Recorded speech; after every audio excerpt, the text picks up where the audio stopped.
ఎక్కడో కర్నూలు నుండి వచ్చి అనంతపురం జిల్లాలోకి వచ్చి ఏదో చంద్రబాబు పుణ్యాన నీకు టికెట్ వచ్చి గెలిచిండొచ్చు కానీ ఇక్కడ నీ రపరపలు ఇక్కడ ఒక వైఎస్ఆర్ కార్యకర్త ప్రతి ఒక్కడు కూడా ఒక సైనికుడే జగనన్న స్ఫూర్తితోనే మేము పోరాడతాం. అన్ని విధాలా కూడా అందరికీ తోడుగా ఉంటాం.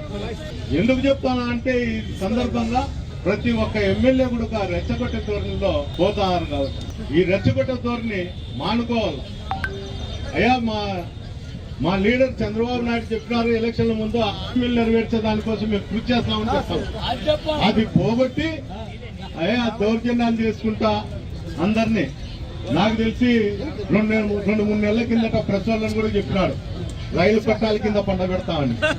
ఈ ప్రెస్ వాళ్ళు కూడా దానిపైన ఏందో మేము ధర్నా చేస్తాం అది చేస్తాం అనేది కానీ ఏమి చేయలేదు. పాపం ఎత్తకపోయి ఆడుకు రైలు పట్టాల కింద పండబెడితే మా భార్య పిల్లలు మేమెట్లా బతకాలని అతని మీద తిరుగుబడి అతని అక్కడ జరుగుతున్న అరాచకాల పైన దోటీల పైన ఏ ఒక్కరు కూడా స్పందించే పరిస్థితి లేదు. ఏమంటే ఒక భయం. ఈ రోజు చాలా మంది ప్రజలను సంక్షేమ పథకంలో నడిపిండి అని చెప్తే మాకు సంక్షేమం కావట్లేదు ఏం కావట్లేదు, మేము దౌర్జన్యాలు దోపిడీలతోనే బతుకుతాము, మా ప్రభుత్వం ఉండేదే అందుకోసము, మా నాయకులు కూడా అదే బాటలో నడపమని చెప్తున్నారనే సందేశం ప్రజల్లోకి పెట్టినారు. ప్రజలు మీరే ఆలోచన చేయాల. ఆ రోజు చంద్రబాబు నాయుడు గారు మీటింగ్లు చెప్పి ఏ హామీలు ఇచ్చినారో ఆ హామీల కోసం మనం పోరాడాలా.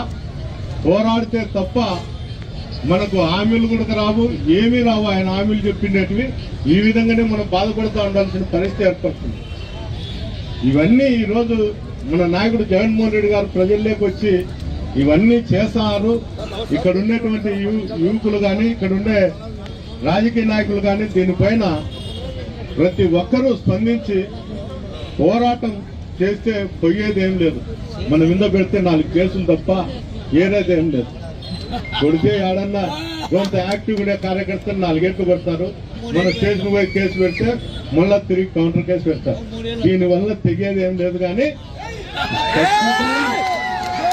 ప్రతి ఒక్క యువకుడు కార్యకర్తకు నష్టం వచ్చినా ఏదన్నా వచ్చినా కూడా రోడ్డు మీదకి వచ్చి మనం ధర్నాలు చేసి స్ట్రైకులు చేస్తే మనకు జోలికి ఎవరన్నా రావాలని కూడా ఆలోచనలు వస్తుంది.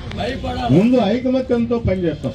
మనకు ఎన్నెన్ని ఉండొచ్చు, కనీసము మన ఆలోచన ప్రకారం ప్రతి ఒక్కరూ ఐకమత్యంతో మనకు నష్టం జరగకోకుండా ధర్నాలు చేస్తే తప్ప మన సంక్షేమ పథకాలు కానీ మన కార్యకర్తలకు జరిగే అన్యాయం పైన కానీ న్యాయం జరుగుతుందని సందర్భంగా తెలియజేస్తూ ఈ అవకాశం ఇచ్చినటువంటి ప్రతి ఒక్కరికి కూడా ధన్యవాదాలు తెలుపుకుంటూ సెలవు.